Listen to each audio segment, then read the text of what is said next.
Dr. Adriano Cattaneo, epidemiologist, on the introduction of table foods for infants. Thank you, Dr. Cattaneo, for joining us. We are very much looking forward to seeing you speak here in Paris in April. You have carried out research for 35 years on maternal and child health. You coordinated the project that led to the development of the Blueprint for Action for the Protection, Promotion and Support of Breastfeeding for the European Union. Thank you. I'm very glad to be here with you. We hear contradictory instructions on the age at which table food should be introduced to a baby's diet more and more often. In France, mothers report that they are being told that commercial prepared baby meals are adapted to a baby's digestive needs and that they should avoid feeding family table foods to their babies. What credibility can we give that advice? Is there any research to back that advice? What is the source of that recommendation? Well, first of all, you're actually posing two questions. One is about the age of introduction of complementary foods or table foods. And the other one is about the type of table foods that can be introduced. Let me start with the first one. The recommendation that we get from the World Health Organization, and that has been picked up by many governments and professional associations around the world, including Europe, is that exclusive breastfeeding should continue for 6 months with the continuation of breastfeeding and the addiction of appropriate complementary foods. But we have to remember that that is a public health recommendation. It's important for population means, it's important for legislation, it's important for statistics, it's important for planning and evaluation. But of course, it cannot be applied to every individual child. Any person with common sense can understand that it's impossible that, just 1 hour after completing 6 months of life, every child will be ready to start eating something else in addition to milk, hopefully breast milk. So in fact, as an individual advice, the only thing that we can do is to stick to physiology. That means that we have to wait until every single individual infant is physiologically ready to start introducing other foods, and in fact needs to introduce other foods. We can only understand that by looking at the child and looking at his or her neuromotor development. And when a baby is capable of sitting straight without falling one side or the other one, keeping the head straight, and then be able to pick that up, pulling things to the mouth, keeping the food in the mouth instead of spitting it out and then chewing it and ingesting it. Well, that's the time when the baby is ready. Most babies are ready around 6 months of age, but some babies, in fact a very tiny minority, can be ready at 4 months, a bit more at 5. Some babies may be late and they may be ready at 7, 8.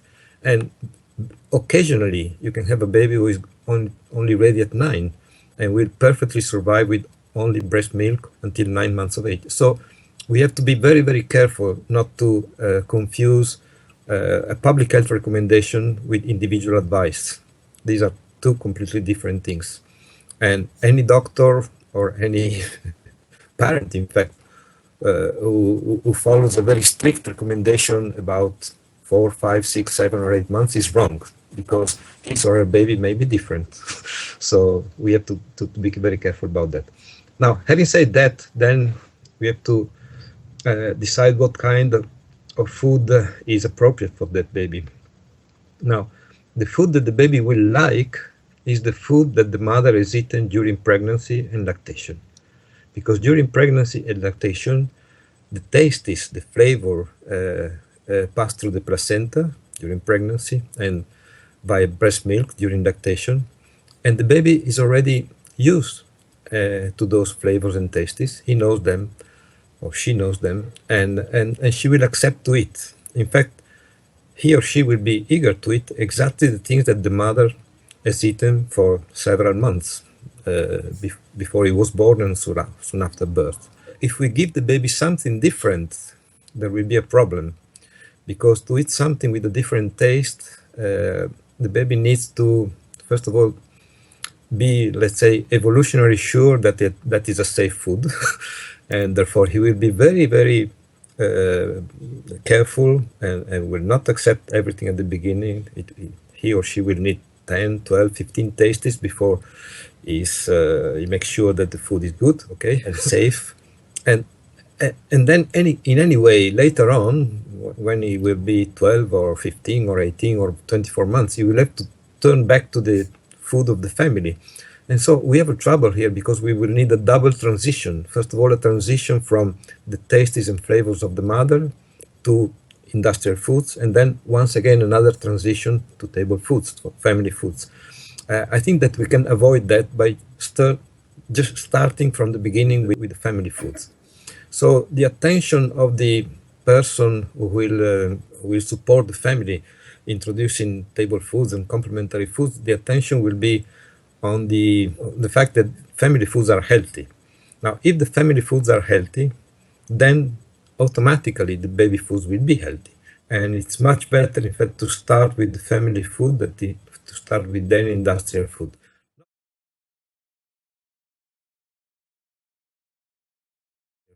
Not that industrial food that don't have a role. I mean, even ourselves as adults, sometimes we don't have the time to prepare recipe, or we are traveling, or we are in a hurry and we have to do something that we would never do as a routine.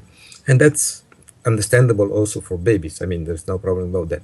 But certainly the normal behavior for a young baby should be to eat family foods. There's no doubt about that. Provided the family foods are safe and healthy, of course. If the family only eats ice cream and McDonald's, then there will be a problem. But we hope that the families will be a little bit wise and will not do that. When we say family foods, we mean healthy family table foods of normal, cooked, home-cooked family table foods. The spaghetti al pesto that I cook, those are fantastic for any baby. Okay, super. So if I understand correctly, the WHO recommendations are based on research, and they concern the average age at which table foods can be safely introduced to a baby's diet. As I said before, the World Health Organization recommends exclusive breastfeeding for until 6 months of age, but as a public health measure, not as an individual measure. And there is plenty of research in support of that. There are a minority of professional associations, usually pediatricians who are specialized in allergy, gastroenterology, liver diseases, that sort of things, that would recommend to start with complementary foods or table foods earlier, at about 4 months of age. But first of all, the base of evidence for this recommendation is much weaker than the one on 6 months.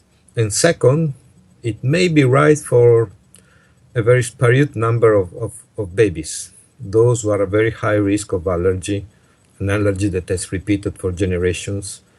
And it may be perhaps wise for for that limited number of babies to follow the recommendation of these specialized pediatricians. But certainly it's not a recommendation that is valid for the general population. Is there research on what age table food can be introduced to the diet of babies fed only partially on mother's milk and partially on infant formula? There is very limited research on that, but from this limited research we can say that there is no difference. In fact, the same sort of principles that we use for a baby who is exclusively breastfed can be applied also to a baby who is mixed fed and to a baby who is formula fed. In general, the needs for nutrients are similar whether the baby is fed in one way or the other one. So there should be no different principles for those babies who are formula fed, exclusively formula fed or partially formula fed. Are there any particular foods that should be introduced first? And if so, is there any particular time sequence or choice of foods to follow with? As a general rule, excluding those babies with a very high risk of allergy, of which I was speaking before, let's say for the majority of the population where there is not such a high risk of allergy, the type of first food that is introduced, it doesn't matter. You can start with whatever you like. And even there is no particular sequence. I mean, the old idea that you should wait until 9 months for fish or 12 months for strawberries or eggs is now obsolete.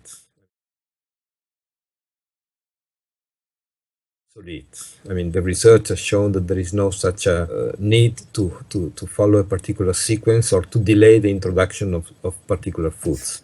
But there are certain foods that should have the priority. When the baby is ready for table foods, the nutrients that are lacking are some micronutrients, especially iron, zinc, and a couple of vitamins. So the first food should be rich in iron, zinc, and those vitamins. The idea that we should start with mashed apples or mashed potatoes or mashed zucchini or carrots is wrong, because these foods are not rich in those micronutrients. In fact, the foods that are richer in micronutrients, of the one that I mentioned before, are meat, fish, eggs, foods derived from animals, or also beans, for example, lentils, or nuts.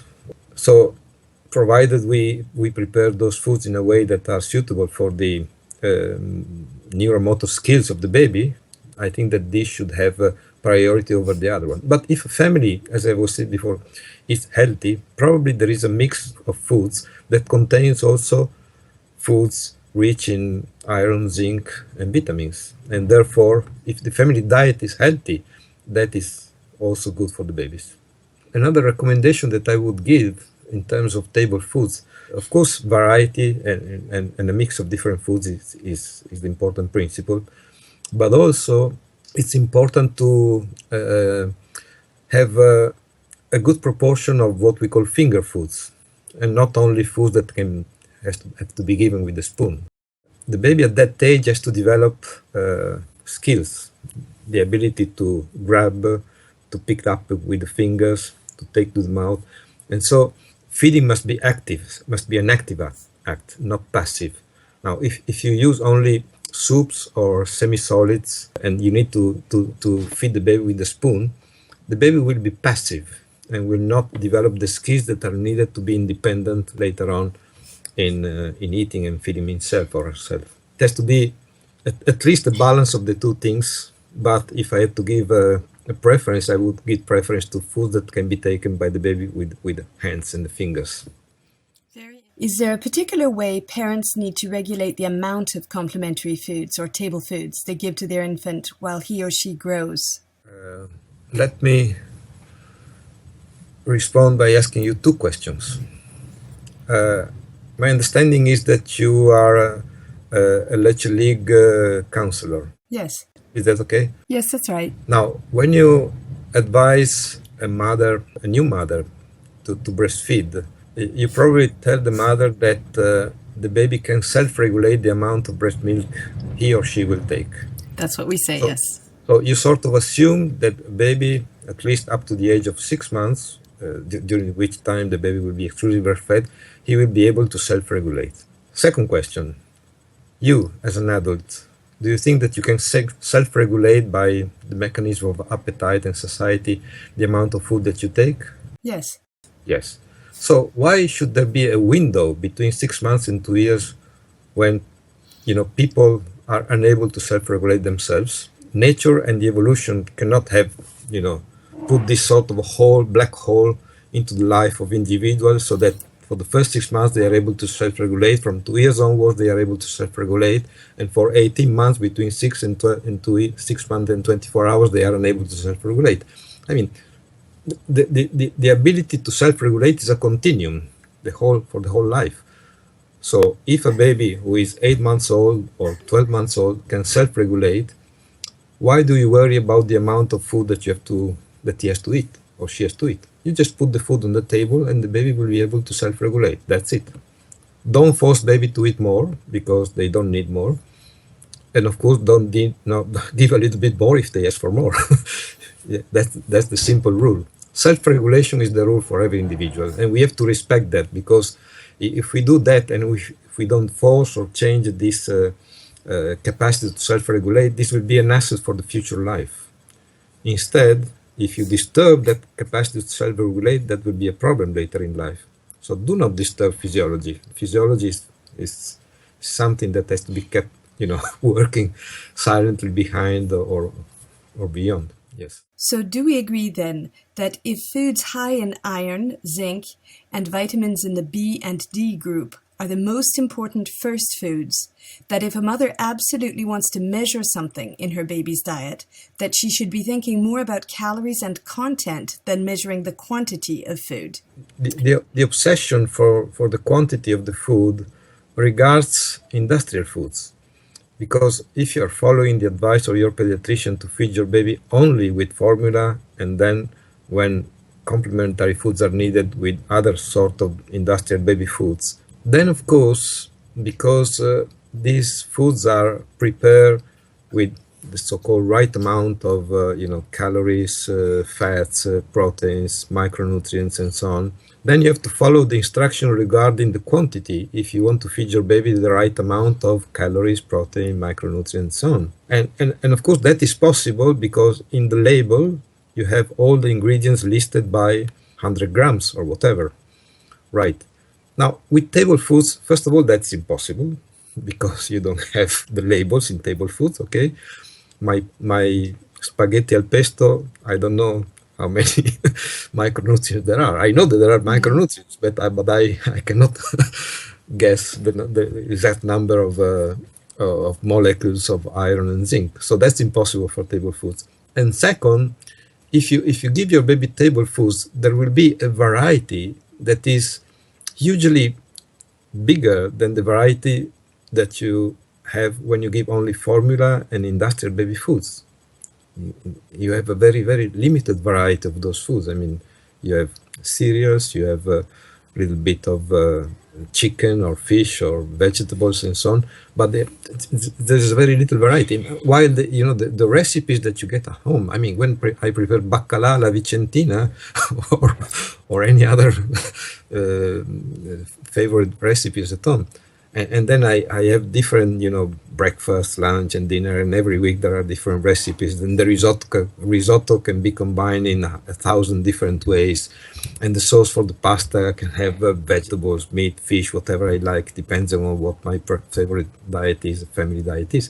Then there is no need to calculate everything because the mix and the balance of everything will give exactly the right amount. And added to that, if, as we know, the baby will regulate, the baby will pick up exactly what he needs. I mean, I have videos, that I was given by several mothers that participated in research that I have conducted along the years, showing that, for example, even at the age of 9 months, and even more at the age of 10, 11, or 12 months, from a minestrone, baby will pick up first the beans, okay, with their fingers, or with a spoon when they are able to use a spoon, and then where they will pick up something green, and then perhaps the carrots later on, and then at the end they will eat everything. Or if they eat something, they will eat only the water, okay? But they will not leave out the beans, because it's incredible how capable babies are to select those foods that they need. It's absolutely incredible. So if we prepare, let's say, a weekly diet that includes everything, we can be absolutely sure that at the end of the week, the baby will have exactly the right amount of calories, micronutrients, fats, and proteins that he or she will need. So why are parents told they should introduce industrially prepared pureed food? I'm sure that you have the answer. Marketing is very powerful.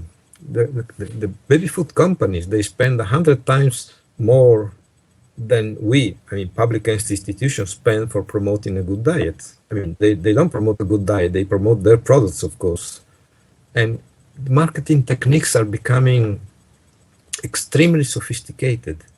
I mean, the best social psychologists are employed by industry, and they are working not only much better than social psychologists that could be employed by the public sector, and in fact are not employed because the public sector is broke. Okay, so we don't have, in fact, a social psychologist in our team, but there are plenty of them in working with the industry. they are very, very well paid. They are working with very good team. If they don't have enough social psychologists in the employed by the industry, they pay firms that are with expertise in public relations and social marketing. And it's obvious that by spending $100 compared to the $1 that we spend in public sector, they have a better effect. And that's why now, and this is, the effect is direct through, for certain food, for certain baby foods, and for certain breast milk substitutes, it is legal to advertise to the public. But most important, they have a very good effect by advertising indirectly through the health sector. And they spend more money, in fact, the baby food industry spends more money for doctors, pediatricians, midwives, nurses, for their so-called education, for congresses, for leaflets, for books, for spreading, disseminating articles, gifts, travels, research, projects of all different kinds and so on.